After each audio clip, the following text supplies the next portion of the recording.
This meeting is being recorded. We are now starting a session or a segment of 3 sessions speaking about stories. We will start with a classic storytelling that we believe that all know, but we will take it to new depths, learning from the master, from Madan, who does it. And he's really an expert, a master on storytelling. You can see his books behind. We will continue and speak about business storytelling, and Stuart will join next week from Australia and speak about business storytelling. And then back from US, John Lewis, 2 weeks from now, we will be speaking about a new idea named story thinking that of course can be applied also to knowledge management. And John Lewis is one of our colleagues. He's a knowledge manager himself. So everything has to do with the stories, but we'll look at different angles and different perspectives. Before we start, I want to update you that we had some slight changes on our syllabus. So also the change of last week that was not reflected on the formal syllabus, but we have also something towards the end that we exchanged 2 lecturers as to some constraints. So we also update the website, and we also send you on WhatsApp the updated syllabus. So please note there are small changes. Please keep track. Okay, so now, Madan, now that everyone has these high expectations, you have to do your magic. Please start. Great. Thanks, Moria. Thanks, everyone, for joining us this evening, morning, night, afternoon, wherever you are.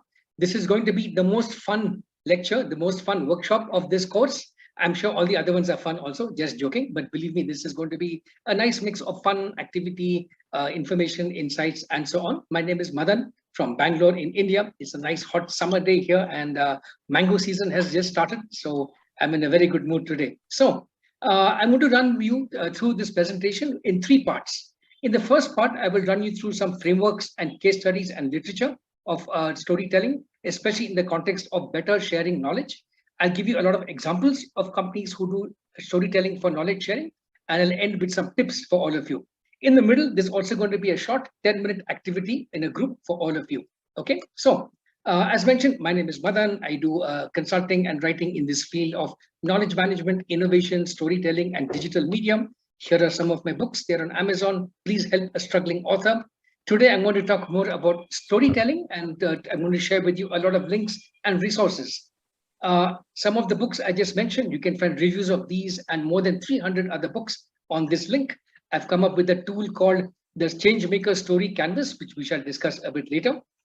At our conference in India 2 years ago, we had an online panel on storytelling, and there's a link to that also. 3 experts from India and Australia talking about storytelling and knowledge management, and also talk towards the end on what comes next after a story: conversations, punchlines, dialogues, and engagement.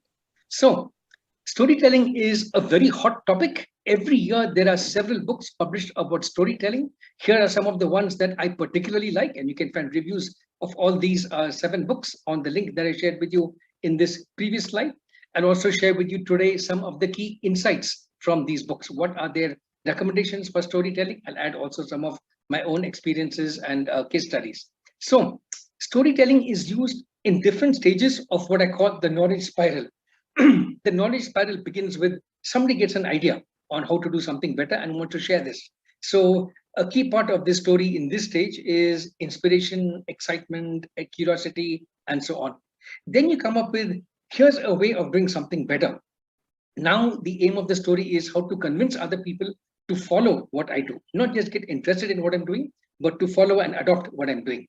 Then we come to the next stage, which is best practices. Now I want not just 1 or 2 people to do it, but I want this to be across the organization. I want this storytelling to have impact at scale. I want everyone to share the knowledge. I want this knowledge to be shared with everyone else in the organization. So this is sort of the flow of how you use stories in different stages of creative problem solving, innovation, and knowledge management. It is a very broad field, storytelling. And what's my slide? I'm going to focus more, of course, today on the world of business and storytelling, but believe me, it's a huge field. Storytelling connects with anthropology, with science, with art, and so many other disciplines. It's one of the oldest forms of human communication. It's been used in education, religion, entertainment, movies, and so on. It's there in politics as well. You can see this on a global stage now. Russia, Ukraine, Israel, Palestine, China, Taiwan, stories within India, films within India on how to interpret through stories different parts of the history of the country. That is very contentious territory. Let us not go in that direction. I want to focus a bit more on the business world of storytelling. So let's first begin with a definition. There are many, many definitions of storytelling out there. I love this one by Miri Rodriguez, author of a very good book which came out a year or so ago called Brand Storytelling. Storytelling is the emotional transfer. Keyword number one, emotion. There is emotion, not just facts, ideas in a story, but there are emotions. It is the transfer of information, which can be opinions, facts, data, ideas, arguments, through the introduction of, again, three keywords here now: character, plot, conclusion. A story has characters, not necessarily hero and villain or good and bad, although that is there many times in stories, but it is usually somebody with an idea, some obstacle they face, they use a new tool, a new solution, they get a certain kind of impact, and then they're happy or a bit more satisfied. So this is the typical flow of a plot. You may have sub stories within a story. You may have many stories within a big narrative. And at the end of the day, there is some kind of a conclusion. Especially in the business world, you do need some kind of a conclusion, such as this is a new method I used. I would strongly recommend that you also use it because this is how it overcame some of my problems. And I moved from frustration with a solution to satisfaction thanks to this solution. This, in very simple terms, is the flow. It's sometimes called the story arc, the story course of a narrative, and so on. Why is storytelling so important for business today? Well, one, it helps you deal with information overload. There's so much information coming out at you. You need people to maybe help you out with some stories, personal examples, and so on. It's a great way for employees to learn, especially from each other.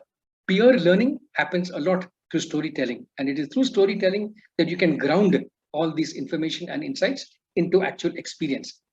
This also helps you in the long term in decision making as an individual, as a group. It helps a team grow. It helps a culture, the culture of an organization grow. So I think knowledge and storytelling go together hand in hand. They help organizations become much more productive and innovative. Now, notice how I've used story and storytelling in sort of an interchangeable format.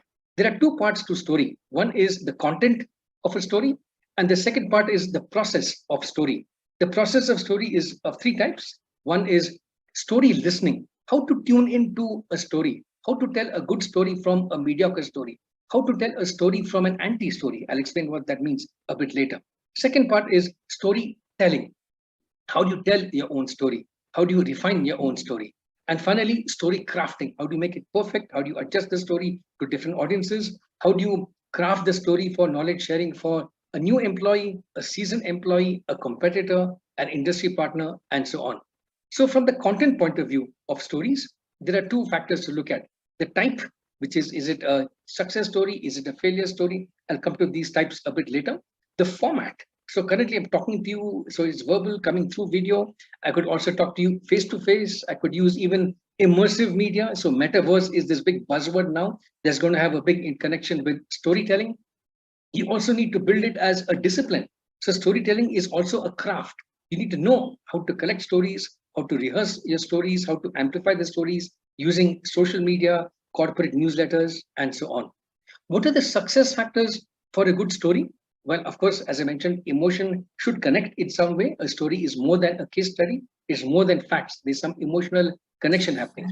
It should be clear. Unfortunately, a lot of people put too many characters and too many plots into a story. So it's hard to explain what it is that I'm trying to share through a story.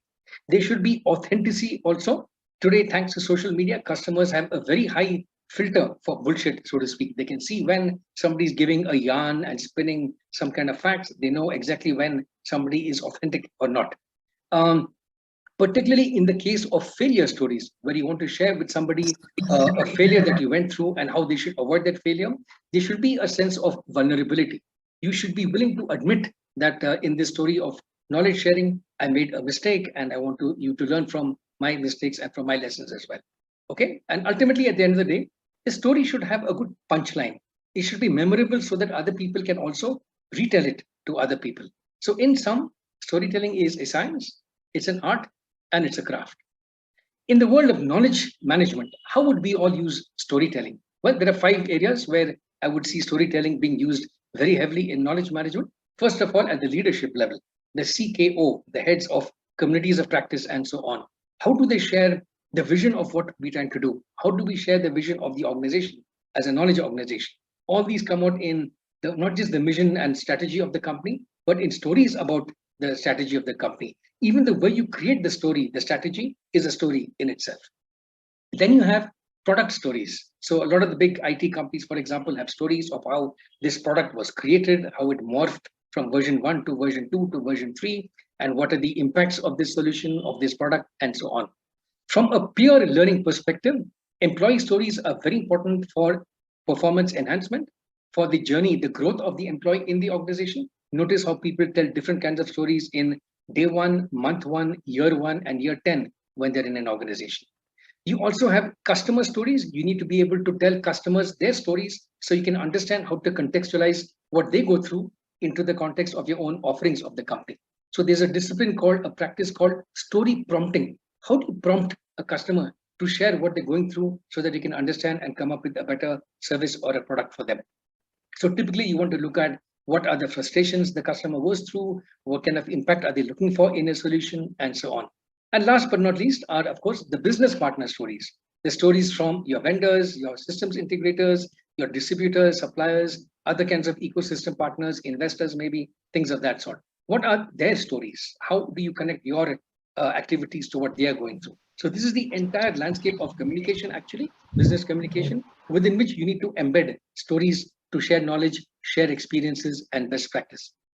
So to sum up the first part of the presentation, look at story as 2 parts, as a knowledge asset and storytelling as a learning process, as a communication process. So if you look at stories as a knowledge asset, try and add stories along with all that you may already have in your knowledge asset base, such as research papers, SOPs, best practices, and so on. Add stories over there, whether it's textual, verbal, podcast, video, and so on. Secondly, as a process, story as a process, learn how to embed storytelling within your organization as a skill for people to share knowledge, to share best practices, and so on.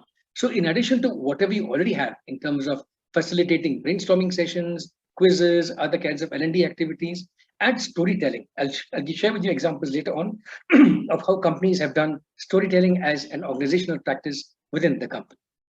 So now let me run through a few key literature review insights from some of the books I mentioned earlier. This one is called the Essential Business Storytelling Handbook. It came out last year, and there's a link to the review in that whole list of links that I showed you.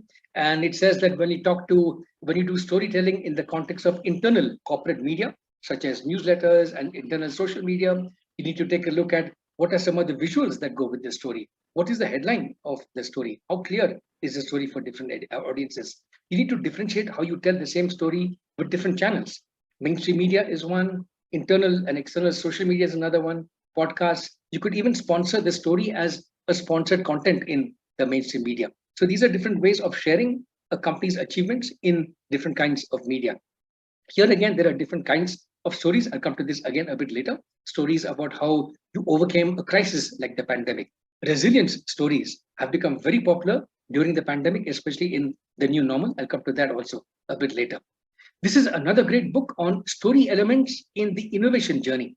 On the left column, you can see what are the steps in innovation in a company.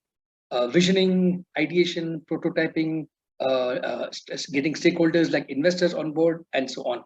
On the extreme right, take a look at some interesting elements over there, such as storytelling tools, metaphor, comparison, analogies are very powerful ways for people to share knowledge and to share information. Story listening, I mentioned that earlier, especially when you're in the field of doing customer kind of interactions or your activities involve influencing employees, you need to take a look at story listening. Another one is story prompting. A bit down there, you can see ethnography and story prompting. This is how to prompt customers using open-ended questions, directed questions, etc., to get different kinds of responses from them. And all the way down, you can see a difference between company corporate stories, which have been scrubbed clean by the PR and legal department of the organization, and your own authentic personal stories, which sometimes are not meant for consumption outside the organization, but within. So there are also private stories in organizations, which are not to be shared outside, but these are more internal legends of the organization. Another tool I've come up with is the storytelling canvas for change makers, for entrepreneurs and innovators inside organizations. So I've done thousands of these workshops over the years for startups, for corporations, and so on. And this is a canvas where you connect your inner journey as an innovator with the external journey of the world, the customers, the business ecosystem, and other kinds of stakeholders. So some of the emotional parts are, who am I? Who am I to come and give you this piece of knowledge? Why should you listen to me when I want to share knowledge with you? What background am I coming from? What is the pain point that I'm trying to solve? What pain point did I experience for which I'm looking for a solution? Then I come to the present. The problem I'm solving is, these are the ups and downs I'm going through, some of the challenges. Here's how I need help, or here's how you can help me. And at the end, the last part of the story is, here's what I achieved from this particular experience, and here's what I would recommend for you if you also want to follow my experience. So for me, this is a very important part of storytelling, not just what I did, but what I want you to do. So knowledge sharing is not just, here's what I went through and what I learned, but here's what I would like you to try if you were to go through a similar situation yourself. So these also are very important elements of storytelling in the context of knowledge sharing. Now, we had a conference 3 years ago in the pre-COVID era in India, and we had a workshop by this gentleman, Indranil Chakraborty, who gave a very good workshop for us. And I'm going to summarize for you some of the key takeaways from his book, which is called Stories at Work. So he talks about a very interesting concept over here, which is the anti-story. So a lot of storytelling is about influence. I want you to do this because it's good for you. But you'll also find naysayers and detractors in an organization. So if you want to tell people what to do, if you want to share a best practice on how to do something, you should also keep an eye on those who disagree with you. And the best way to decouple or to tackle an anti-story is with a better story. So you need to look at the logic of the anti-story, the emotions of the anti-story, and see if you can counter that with another story arc. So this is typical what other people might call good news and bad news, or corporate politics, which is there's buzz, there's negative buzz coming about this. I need to counter it with some positive buzz. So whenever you have examples of bad practices and worst practices, you need to counter it with better practices and best practices. So this is the whole dance between stories and anti-stories in the organization. Another good concept he's mentioned in this book is sustainable story cycle, which is, if you want a certain practice to stick in an organization, if you want more and more people to share knowledge, you need to build a sustainable story cycle, which means it's not just one or two stories coming from here and there, but more and more people contributing stories about how they share knowledge and so on. Okay. Another good fact, another good item he mentions in this book is story co-creation, which is sometimes you need to sit with your customer, your colleague, and figure out what is the best way to spin this particular aspect of a new product or a new service. So this is where you actually need 2 or 3 people, even your business partners and customers, coming together to co-create a story. So typically you would do this when you have a good story of your first few customers, and you want to use this as a testimonial to talk to the next few customers. So this is where you and your alpha customers can co-create a story, which becomes a very useful influencing lever for your future customers. Okay, so this is the story cycle. You start off with one person, you involve more people, you co-create more stories, and involve more people in the sharing of knowledge and their experiences.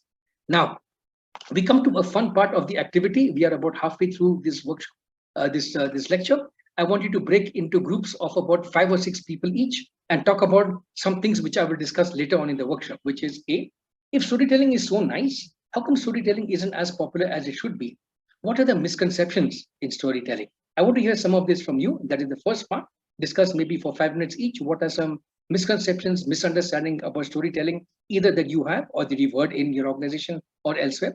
And secondly, what are maybe 1 or 2 good examples each of you have come across of effective storytelling for knowledge sharing in your organization? When you go in these breakout groups, you will find Google Docs for you to enter all this data. So after this lecture, you can go back and see what does everybody else in this class, in this workshop, in this lecture think about storytelling, misconceptions, and examples. Okay. Now, for reasons of time, we obviously can't hear from all the people in these groups. I may choose 1 or 2 people to share what kind of misconceptions they came across, and maybe 1 or 2 stories of what something they would like to share. Okay. So Moria, would you like to break the people into groups. I'll stop sharing now.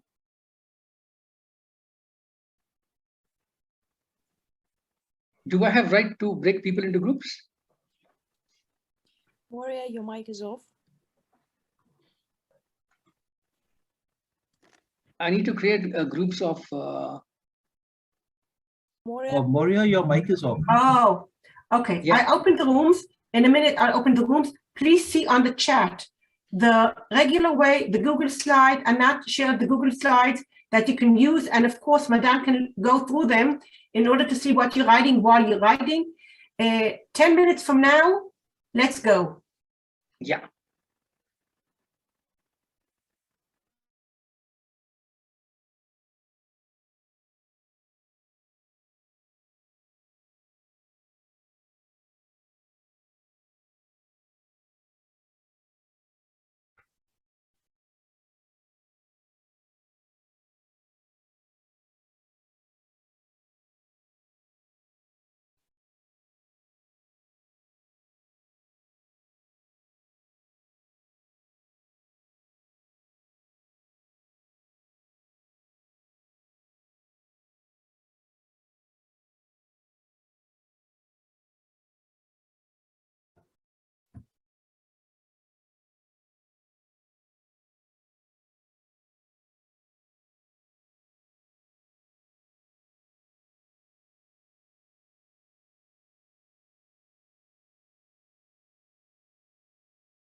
Hello, Mariah.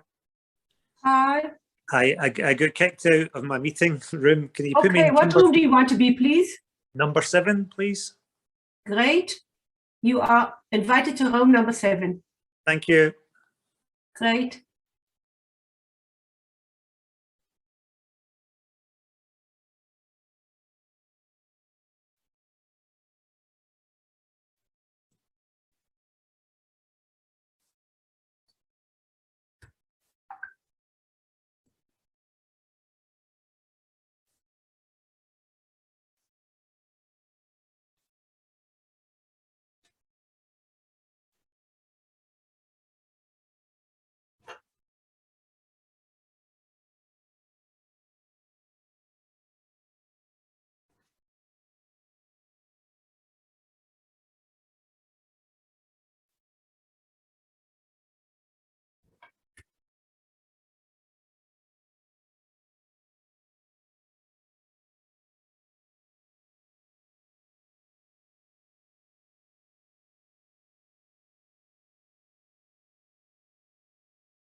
Hi, Alina, just a minute. Yeah, sure. Co-host, tell me that you got the invitation. You are co-host? Yes, I've got the rights. Thank you, Moria. Okay, you can go back. Bye. See you. Where is my room? Found.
Pankaj, to what room should I assign you? Room number 9. Room number 9. Yeah. So,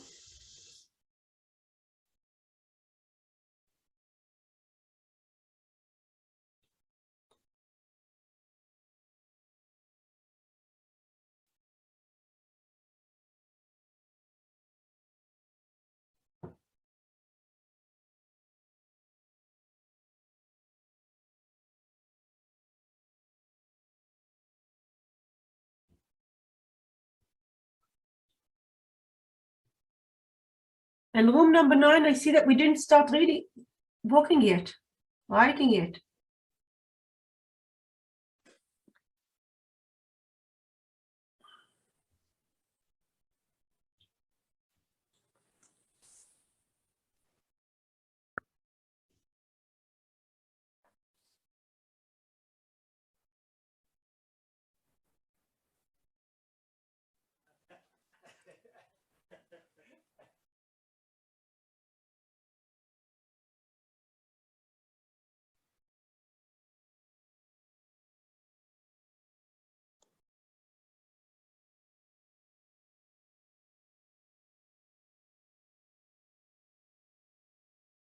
So Moria, can you close the groups? Let's get back to the main session.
I'm going to close the rooms now. Did you, Madan, go through the room seeing what people are writing? Meantime? I went through one group, yes. I didn't go through all, but we had a good discussion in, I think we were group number 7.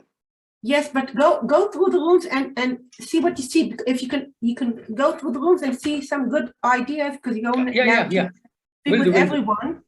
Yeah. Oh, I guess people are coming back now. I'll do that later. Yes, I closed the room, so they have to come back. Oh, got it. Oh, good. I That's can the see a lot of easy familiar way. faces now.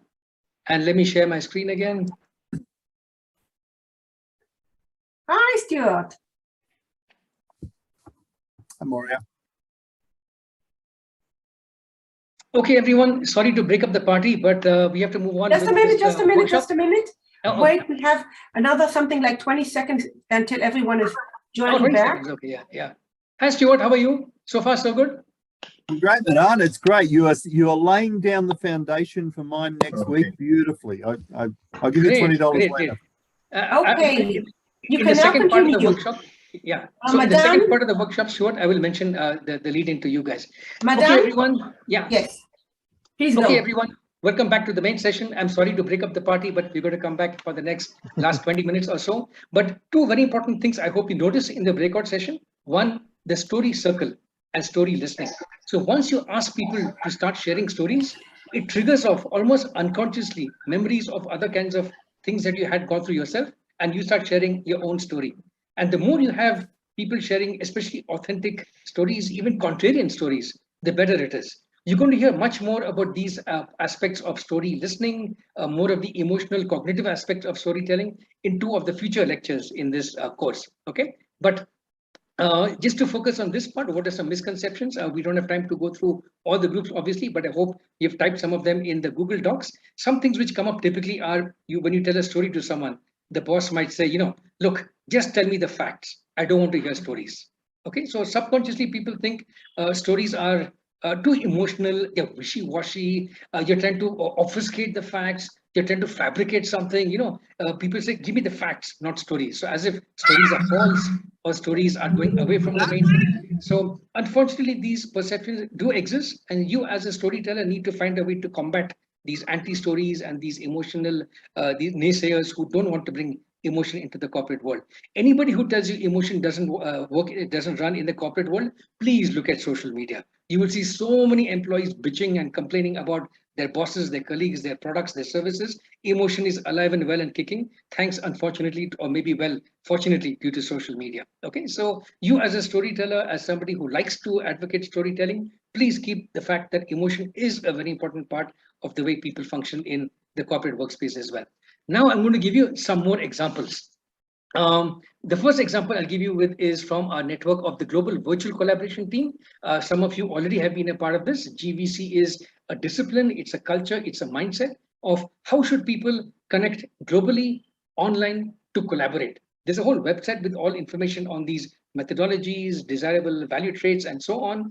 The success factors of global virtual collaboration, as what we're doing right now, are have a mindset of openness, be willing to learn from other people, have the skills of facilitation, know how to pull out everybody's voices, story prompting, prompt other people also to tell their stories. And tools like what we just used, Google Docs, Zoom, etc. These are all the new tools that are a part of our day-to-day existence now. I'm going to ask Alina now, our colleague from Russia, who is going to share with us some examples of GVC in the Flashpoint conferences in Russia and storytelling to show how GVC worked for some of these participants. I'm going to stop sharing now. And Alina, would you want to take over? Alina, are you there? Alina, Olga, Vadim? Yes. Yeah. Yes. So go ahead, and would you like to talk about GVC for 30 seconds and then share two video stories? Go ahead. Yeah, just a little introduction. If you have watched the video that we sent to you in our chat, that you know that GVC is a global project that is aimed at applying approaches to co-create a collaborative culture. And we started this project maybe more than 1 year ago. Today, many participants in the first launch who have implemented the culture in their teams, they co-create this project together with us. And I will show you videos in which two former participants, it's a medium business and representative of corporate business, will share the results of their GVC experience using a storytelling technology, and they will present themselves in the video. Hello, I'm Daria, CDO of the printing holding Fabrica. A few years ago, we realized that today even a manufacturing company should compete not with tangible assets, but with knowledge assets. That's why my task was to establish the system of free exchange, use, development, and updating of knowledge in the holding. But then I faced a problem. Not everyone sets a task to follow team goals and to share knowledge unique to them. I joined GVCE in 2029 with a clear goal to change the mindset of each team member, develop their skills of flexibility, adapting, and open sharing. The impact we got was the development of more than 50 interactive feedback methods, which help us collect knowledge, best practices, lessons, and ideas from our employees on a regular basis. So now what we actually do is practicing the tool Drintic together and encouraging spontaneous exchange of ideas in various spaces. For instance, we reward the most creative seekers at the end of the month. So I encourage you all to do GVCE if you set a goal to enhance knowledge exchange. Remember, you can't demand it from people. You can only arouse desire. And the question is how. Thank you for your attention. Hello everyone, my name is Artem. I work at one of the biggest Russian marketplaces, Ozon, and one of my professional objectives was to launch the development and advertisement of trading service. But soon I found out that marketing and product development departments hardly can understand each other due to professional or cultural issues. Then I shared this problem with Vadim, and he encouraged me to enroll in GVC. During the program, we had rearranged the relationships between those two departments. As a result, we developed and launched trading service in time and with necessary level of user-friendliness. Now, our best practices include open sharing of diverse perspectives and insights, avoiding misunderstandings, and keeping aware of each other's activities and expertise. Finally, I highly recommend you all to do GVCE because it helps to develop cross-discipline business communications. Thank you. Thanks, Alina. And like this, how many stories do you have? Dozens, hundreds? A lot, I'm even afraid to count. Great. Okay. So what we just took a look at was a video story. You can also transcribe it and see a textual version of the story. You can also take a look at how reading a story is different from listening and watching someone tell a story. Again, you can see different kinds of emotional connects. When you see a person, you also connect in different ways to maybe the race, nationality, accent, and so on. So for a multinational workforce, you need to have as many diverse voices as possible, so you can connect in different ways to people who expect to see diverse voices in an organization. Okay, so once again, the two stories were a more emotional way, a more personal way of capturing something you would see in a typical KM case study, which is What's the problem? What are the impact of the problem? What's the solution? Impact of the solution? How was it done? What's the learning? What's the recommendation? And what should other people do? You heard some of that in the video stories that you just saw. What's more important is, in addition to the facts of the story of the GBCA methodology, they also captured some of their emotions, which is, I was frustrated in the beginning. This is a problem that I had, and I'm so happy with this that I would recommend it to you also. This is that whole net promoter score kind of a thing. A good story has its own NPS. It allows it triggers off other people's interest to retell the story. So storytelling can lead to story retelling if you share the knowledge properly within that story. So coming to the last part, in the next 10 minutes, I just want to share with you some tips on how to do this kind of storytelling for knowledge sharing within your own organization. I'll first connect storytelling with 3 very important tools from the field of design thinking. This is also an area where I've been doing a lot of research and consulting and writing. And there are 3 important tools which I believe you may have heard of in the one of the previous sessions by, I think, Rudy, who talked about design thinking. The 3 very important tools for storytelling from the design thinking discipline are the journey map. The journey map of a customer, an employee, yourself, your colleague, your competitor. What do they do before, during, and after they use a product or a service?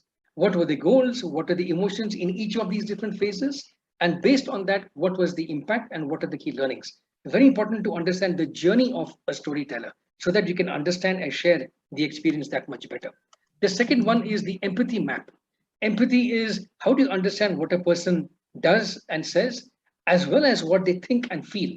It's a bit hard to do because you need to do a lot of visual observation, a lot of psychological profiling, etc., to see whether the story is authentic, etc. So it's a very important part of design thinking also, empathy in storytelling. And the last part, which I really love, is the persona, which is not just the demographics of the user, but what's going on in their mind. I'm a huge Spotify user, especially during the pandemic, and I loved how Spotify uses these kinds of personas to be able to understand customer stories and connect to them. So this is a hypothetical or maybe a real person called Rebecca, and this is a day in her life, and this is when she might like to hear music of type A, this is when she might like to hear music of type B, and so on. So based on this, we can share what are the different kinds of profiles of users to build better products like Spotify, Netflix, your own internal versions of Salesforce.com, and so on. Now for some examples in the last few minutes, all these books I mentioned to you, they're packed with examples of storytelling for knowledge sharing.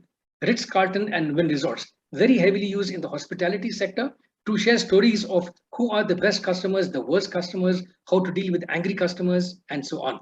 NASA not only uses the typical KM tools for project management, they also use stories to share different kinds of lessons from project management. Apple's retail stores, at the end of each day, they share stories about customers, how to educate them about new features of iPhones, the latest version, and so on. You also have examples in Tata Chemicals. I wrote an article about this last year. They were one of the winners of the Mike Awards, Most Innovative Knowledge Enterprise. And their CKO used to, during the pandemic, collect resilience stories. What did employees go through during the hard part of the lockdowns? How did it impact their families, their work? And he shared outstanding stories with other examples, with other employees, so they would get inspired by these examples. Other stories, other examples are there from Microsoft, Adobe. You can see all of these in the books I mentioned to you earlier.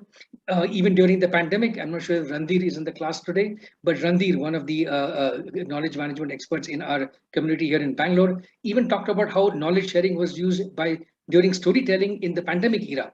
How to talk about super spreaders in different countries, how to learn from the examples of different kinds of practices for post-pandemic resilience, and so on. Another very important part of storytelling is failure stories. Now, you hear lots and lots in the field of KM about best practices. You don't hear enough about worst practices. Why?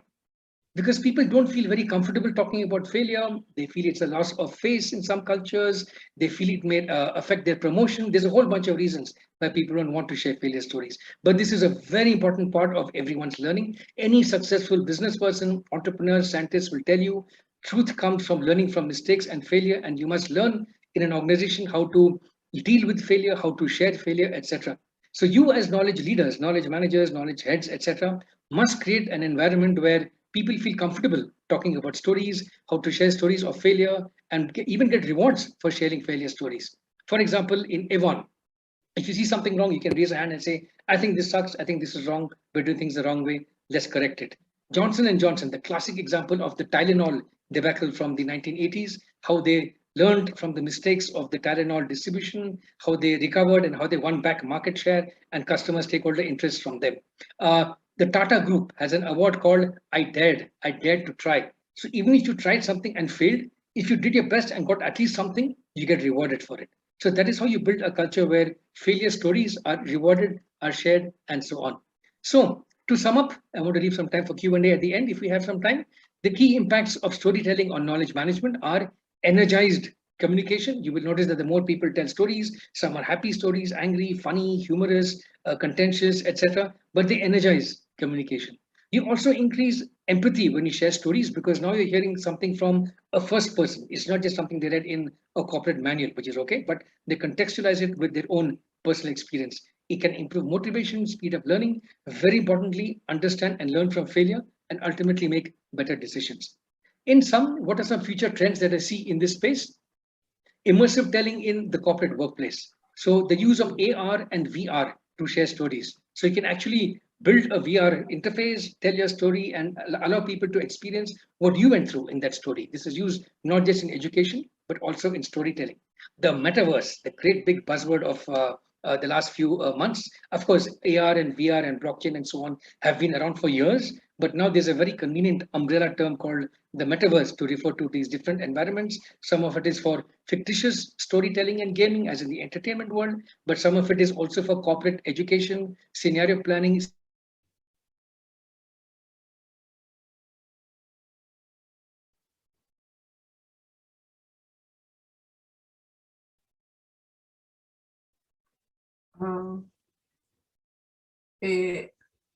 People, do you hear Madan?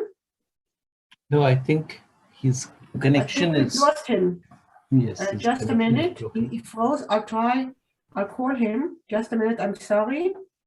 That we didn't have yet. Sorry, yeah.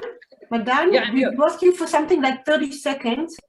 Okay, I was just on my way to call Bangalore. So please repeat the last minute. I'll just go back to this part again. Apologies for the connection glitch.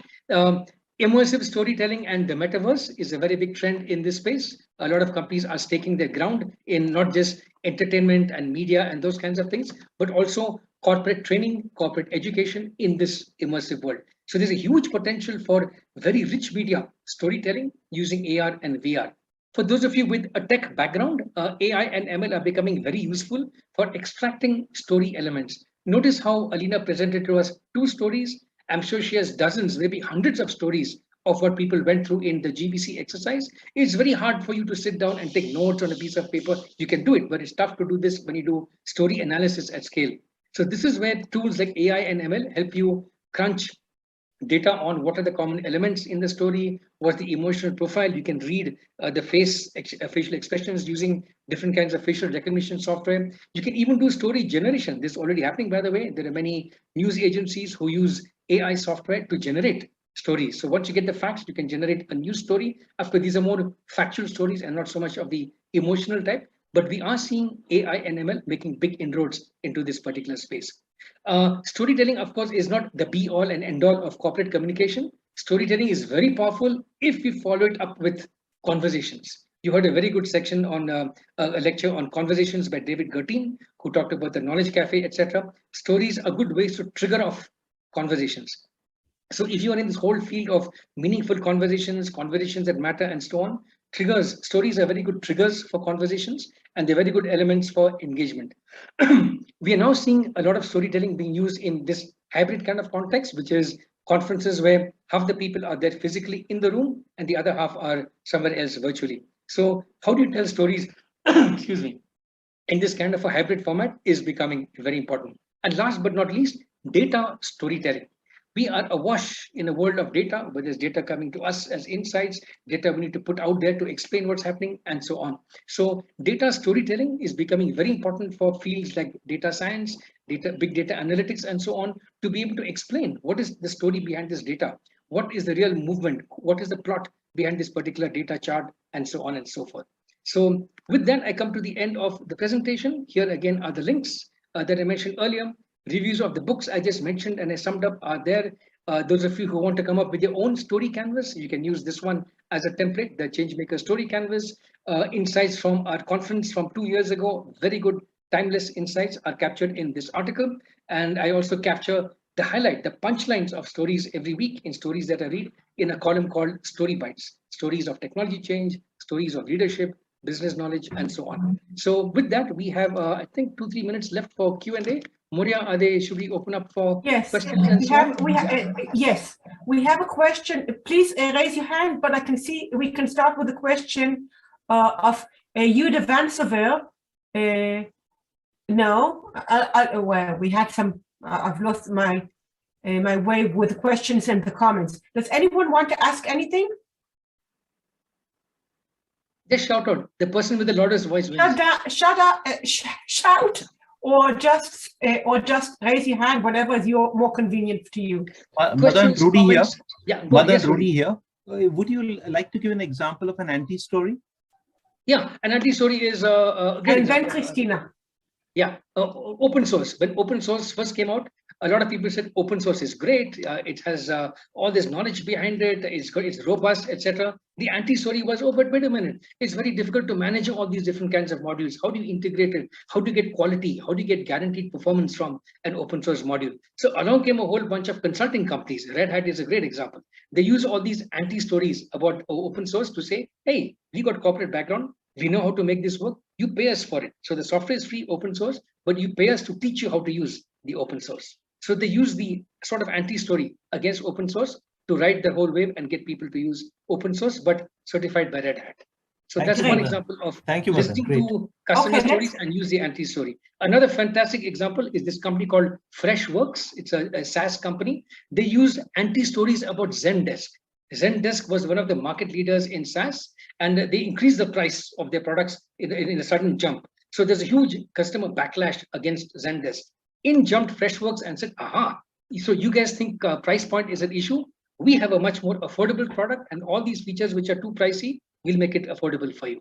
So they use the anti-story, the whole sentiment against Zendesk to trigger off their own initiative in this space. Okay, Stuart, you're next. No, Christina first and then Stuart, okay? Yeah. Okay, Christina, go ahead. We had here in the chat a little discussion about the storytelling. So it's about the telling, showing, sharing the story. And the channel, what channel is a more appropriate channel to tell, to share your story? What do you think about? That's a great question. You have to figure out what do listeners like, and different listeners like different kinds of storytelling in different times of the day. If I'm driving home in my car, I'd like to hear maybe podcasts. So audio stories work very well in that context. If I'm doing a lot of textual scanning, I need textual stories so I can scan quickly a short story of half a page, 1 page each, and then see it. If I really want to understand what are the issues when I want to design something new or to understand a customer pain point, I need full visual storytelling, video or even face-to-face storytelling. So if I really want to understand the emotional cues much more, if I want to follow up from the story with a conversation, then I need face-to-face or some kind of a video connection.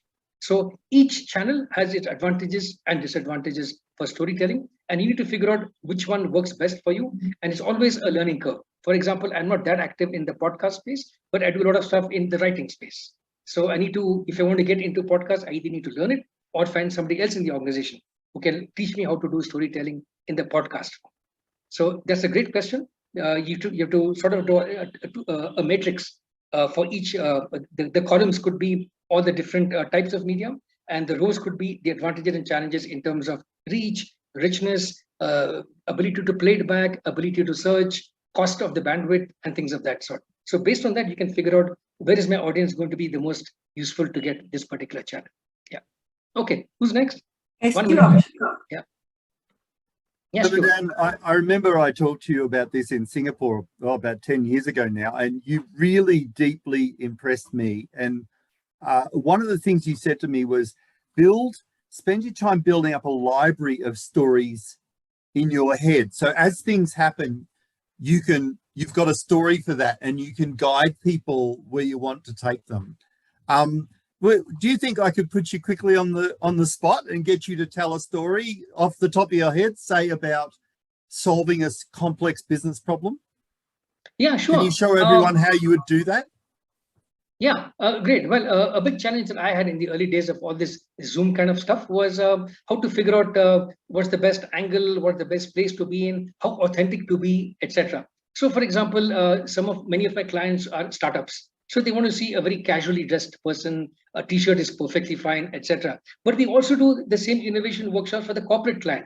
And when they see someone in a t-shirt, it's like, oh, that's not the best kind of person who's going to teach us innovation. So then I wear something a bit smart casual like this, which has a collar and stuff like that. If it's even more like a CFO kind of a person, then I might wear a blazer or something of that sort. So these are things I learned the hard way, how to switch rapidly. So on this chair next to me, I have all three items, a very casual shirt and a more formal shirt over here. So I can really switch between different kinds of audiences in the same day. So that's something I learned how to juggle and use this virtual medium to my advantage, to be able to switch different kinds of things and deal with complex scenarios very quickly. So we just finished one conference earlier today with in VC kind of audiences, private equity investor audiences, and startup founders, a bizarre, diverse mix. So for each of these, I had to switch sort of the way I look and talk, etc. to them. So with you guys, I can talk fast, I can be myself, etc. But when I'm meeting somebody for the very first time, I may go a bit slower, a bit more, maybe even respectful, and so on, if I may say so. Thanks, Stuart. Great question. Yeah. That's amazing. Madan, hello, Madan. It's Vincent. Yeah, it's Vincent. Yeah. What about your pens? Do you change your pens too? No, I'm still not. We are still in the stage we might go to the office for 1 or 2 days a week next month. So I will see about the pants stage later on. But that reminds me of one of the funniest memes going around on Twitter was the boss asks employees to come and they show the first top view, everyone in suits, and below that they're all wearing boxer shorts and Hawaiian flippers kind of. So maybe I'll be in that stage. Yes. The other thing I share with you, by the way, is I'm clean shaven, but very often I shave only this part. And I leave this over here because nobody's ever looking at this part over here. So I just shave this much and I come running quickly to my meetings. So these are some of the things which I'll have to change when I go back to the real world, do the full shave, wear the full pants, all of that stuff. Yeah, so all of these will change. And we're going to see a lot of funny things happening when people start coming back to the office. I already have 2 people who told me last week, they had their first meeting after 3 weeks and they didn't know how to make eye contact. So they were so used to being able to look at the phone, switch off the video whenever you want and switch to something else. But they had to sit and look at each other for 20 minutes, 30 minutes. And they said after 10 minutes, it was very awkward. We didn't know how to keep that eye contact going for a while. So we're going to see a lot of these very funny phenomena as we come back in the new normal, sort of. Madan, great, awesome. We all learned a lot, but we have to stop here, not finish the learning, but stop here as time is over. Thank you so much and see you all next week with Stuart speaking about business storytelling, taking us to the next stage. Stuart is Bye. the Thank man. you very much. Thank you.